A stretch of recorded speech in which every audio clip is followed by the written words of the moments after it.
Santo Tomás de Aquino vai falar assim, olha, me traduzam essas obras de Aristóteles do grego para o latim, que eu vou ler isso tudo aqui. Vou ler tudo isso e vou interpretar direitinho. Tá? E ele leu e ele descobriu, bom, o Aristóteles não é esse monstro não, gente, olha só.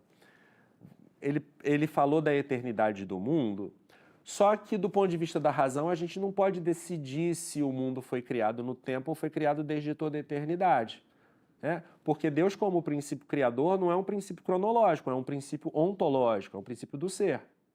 Uma coisa pode ter sempre existido tendo sempre principiado de Deus. É muito difícil esse conceito, talvez, porque a gente só pensa com a imaginação, né? E na imaginação a gente vê uma coisa começar, né?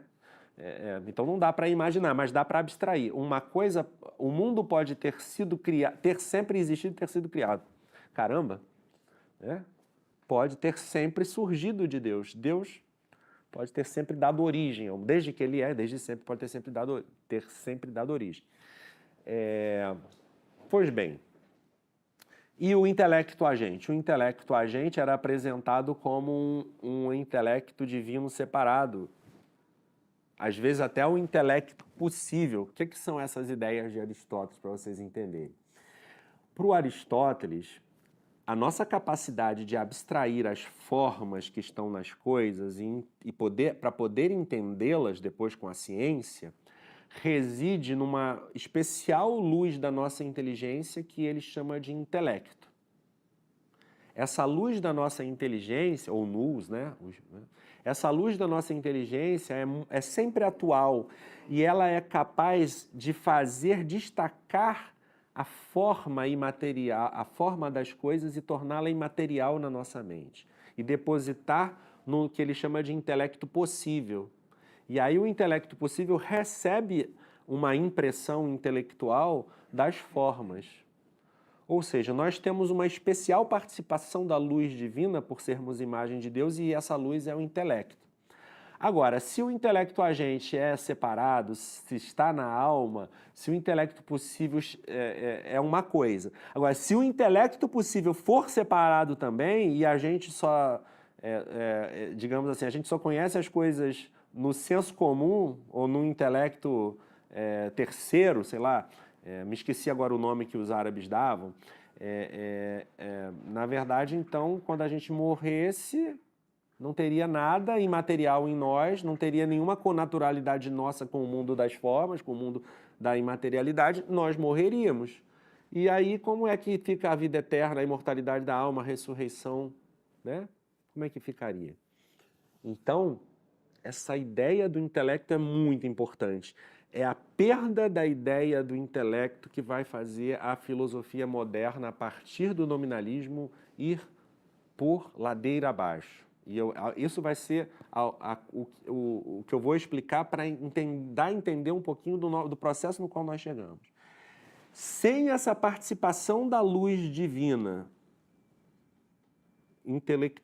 intelectual, ou seja, essa capacidade que está na nossa inteligência de captar o ser das coisas, a forma das coisas, nós vamos ter que arranjar uma alternativa que vai ser uma inteligência matematizante. Já vou explicar isso. Que vai conhecer as coisas não por ver dentro, não por inteligir, mas por, digamos, associar similitudes sensíveis. Ok? Que é como as crianças conhecem, né? Quando o intelecto não está ainda bem desenvolvido. Agora, imagine filósofos infantilizados, né? Sensualistas ou conceitualistas, mas não intelectuais, que conseguem ler dentro a realidade. O que acontece quando se perde a ideia do intelecto? Por que Santo Tomás lutou contra Averroes, que tinha essa ideia de que o intelecto possível era um intelecto separado? Quer dizer, as almas individuais são todas mortais. O homem não tem a dignidade de imagem de Deus. A filosofia árabe, na sua expressão mais radical, que era averroísta, de Averroes, separava o homem do mundo das ideias. Né? O mundo das ideias, por acaso, assim, surge aqui na nossa imaginação, no nosso senso comum, em algum tipo de intelecto temporário, mas nós não participamos desse mundo inteligível. Nós não somos propriamente seres com um espírito, com uma alma espiritual. Não seríamos se isso fosse verdade, né? Então, Santo Tomás vai ser o gênio, o grande sábio da Idade Média, que vai realizar a síntese perfeita entre a sabedoria patrística, a sabedoria escriturística e a sabedoria platônico-aristotélica. Tudo em Santo Tomás tende a harmonizar-se. A fé e a razão, a graça e a natureza, a igreja e a sociedade civil ou o Estado, né? O homem e Deus, a vontade e a inteligência, né? A vontade e os afetos ou paixões, a inteligência e os sentidos, né? A Suma Teológica é uma catedral do pensamento, é uma imagem a melhor imagem que a gente pode ter. A Suma Teológica é uma catedral do pensamento católico. Lá tudo encontra seu lugar perfeito. Tudo encontra seu lugar perfeito. Não é por acaso que vários santos papas ofereceram, exaltaram Santo Tomás como a filosofia, como o pensamento teológico filosófico seguro para que o católico possa acorrer, né? E que deve guiar a formação eclesiástica, né? As faculdades eclesiásticas, e que todo filósofo católico deve ser bem formado na filosofia de Santo Tomás e da escola tomista que depois na segunda escolástica desenvolveu alguns pontos cujos problemas foram surgindo mais tarde, né? Enfim, mas a via moderna começa com a ruptura com o pensamento de Santo Tomás, com essa harmonização entre a fé e a razão, tá? Por pensamento de Santo Tomás, definamos a harmonização entre fé e razão. Harmonização entre fé e razão. Okay? A obra da harmonização da fé e razão. O que é a via moderna que começa com Guilherme de Ockham?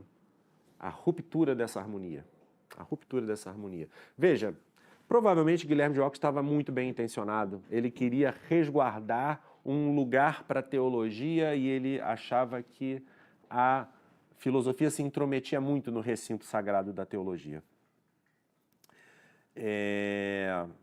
Mas o que ele vai fazer então? Ele vai dizer que ele vai interpretar o conhecimento em termos de não da abstração da forma universal, tá? Não da abstração da forma universal, mas da conjunção das similitudes sensíveis.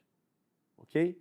Não existem formas universais, existem só as realidades individuais. As realidades individuais, os seres humanos são realidades são essências individuais. Porém, somos todos muito parecidos, muito similares, e nós podemos unir essas similitudes logicamente e configurar classes. Então, o conhecimento, a abstração, agora não é mais a visão de uma forma realmente comunicada entre indivíduos de uma mesma espécie, que o intelecto, a gente poderia realizar essa abstração da forma universal, né? Participada individualmente. Mas a inteligência agora é o quê? A inteligência agora é uma conjunção, uma classificação. Ele ainda é realista, tá? Ele ainda acredita que essa similitude é real ao ponto de permitir que os conceitos ainda batam com o que as pessoas achavam. Claro, ele é realista, ele está no mundo católico e tal, mas isso é o germe do idealismo, é o germe da ideia de que a verdade projetada pela mente na realidade é o que é o fundamento da realidade, e não que a verdade é a adequação da inteligência à realidade. Ok? É o germe disso. Então, a harmonia que Santo Tomás tinha obtido vai se perder. Essa perda, no fundo, é o quê? É a perda das ideias eternas platônicas. Ele vai dizer o seguinte: Deus não tem razões eternas, porque se ele tivesse, ele teria que estar submetido à razão. Como se em Deus os atributos ou as faculdades tivessem alguma distinção real entre elas, né? Como se a inteligência divina não queresse tudo que conhece, que a vontade divina não queresse tudo que conhece e o conhecimento não conhecesse tudo que quer. Enfim, ele imagina um Deus que está acima da razão e que, portanto, poderia ter organizado o mundo de outra forma. Poderia ter organizado o mundo... Claro que Deus poderia ter organizado o mundo de outra forma. O que eu quero dizer, as essências das coisas poderiam ser outras. As essências das coisas poderiam ser outras. Os mandamentos poderiam ser outros. Ele chega ao ponto de afirmar, depois ele até meio que volta um pouquinho atrás, que se Deus mandasse matar, seria justo. Ok? Como se... Na verdade, ele tem uma ideia de Deus que é de um Deus arbitrário, né? Que é quase Alá, não é Deus, né? É um Deus no qual é um Deus voluntarista, né? Um Deus voluntarista. Então, a vontade passa a ser mais importante do que a razão. Né? É uma inversão. Não existindo ideias eternas, essa é a raiz de não haver formas universais. Né? Não existem ideias eternas, não podem existir formas universais. Né? O que mais? Ele também duvida que com a razão a gente possa chegar à imortalidade da alma. Isso é tópico de fé. Claro, se não existe um parentesco da alma com o mundo inteligível, porque não existe um mundo inteligível, não pode existir imortalidade da alma, certo? E ele também, por fim, acredita que não é possível que a nossa inteligência chegue à constatação de um Deus uno e transcendente. Ele acha que a mente pode chegar à constatação de que existem um primeiro princípio, ou alguns primeiros princípios da realidade, mas não que seja um Deus separado, transcendente e criador. Tudo isso ele deixa para a fé, ou seja, se dá então uma ruptura daquela harmonia que Santo Tomás havia obtido. Na filosofia moderna, aqui eu vou passar por cima do Renascimento, mas vou chegar logo no empirismo e no racionalismo. Na filosofia moderna, a consequência dessa ruptura vai ser o quê? Vai ser o esquecimento das formas e o esquecimento do intelecto agente. São duas coisas congêneres. Você esquece o intelecto agente porque esquece as formas porque esquece o intelecto agente. Né?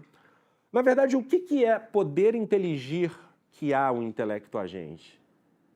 É ter podido chegar com uma mente límpida e um coração razoavelmente puro à constatação de que a realidade é verdadeira.